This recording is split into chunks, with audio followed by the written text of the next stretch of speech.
Selamat datang di channel Budaya Jowo, channel yang membahas tentang pewayangan di Indonesia. Sebelum lanjut, klik subscribe dulu ya, agar tidak ketinggalan update video dari kami. Gareng lazim disebut sebagai anaknya Semar, dan masuk dalam golongan Panakawan. Aslinya, Gareng bernama Bambang Sukskati, putra Resi Sukskadi dari Padepokan Bluluk Tiba.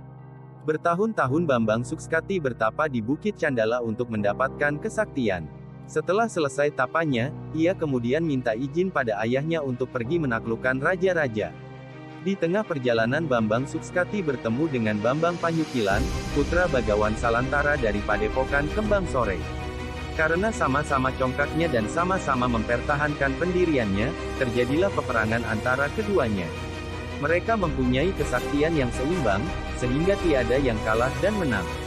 Mereka juga tak mau berhenti berkelahi walau tubuh mereka telah saling cacat tak karuan. Perkelahian baru berakhir setelah dilerai oleh Semar, Sang Hyang Ismaya.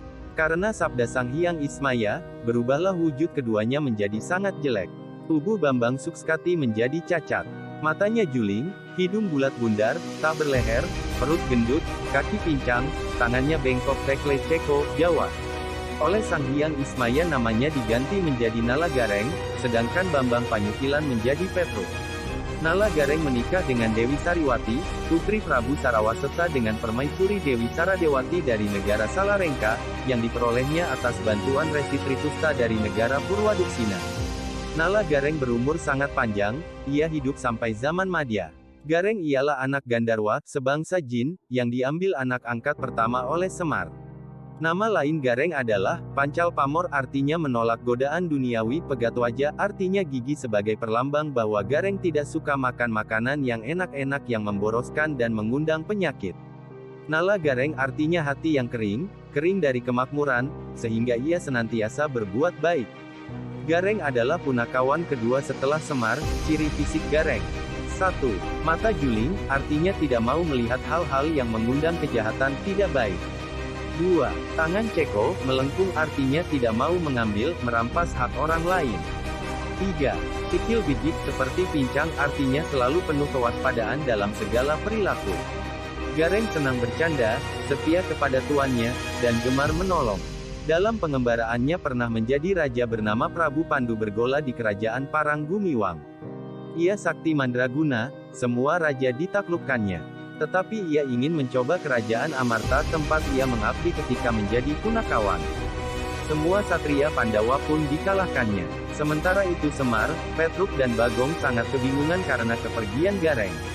Untunglah Pandawa mempunyai penasehat yang ulung, yaitu Prabu Kresna. Ia menyarankan kepada Semar, jika ia ingin bertemu dengan Gareng relakanlah Petruk untuk menghadapi Pandu Bergola. Semar tanggap dengan ucapan Krena, sedangkan hati Petruk menjadi ciut nyalinya.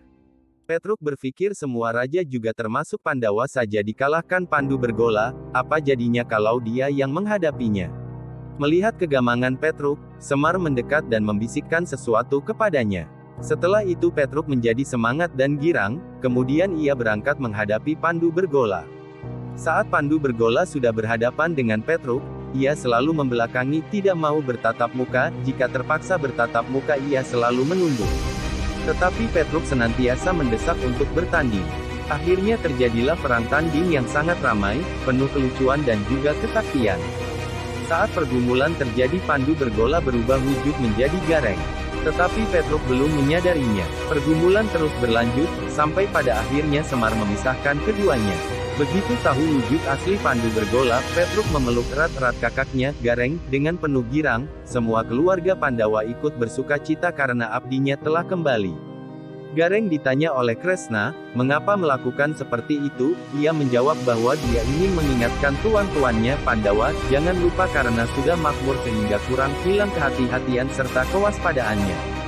Bagaimana jadinya kalau negara diserang musuh dengan tiba-tiba? Negara akan hancur dan rakyat menderita. Maka sebelum semua itu terjadi Gareng mengingatkan pada rajanya. Pandawa merasa gembira dan beruntung punya abdi seperti Gareng.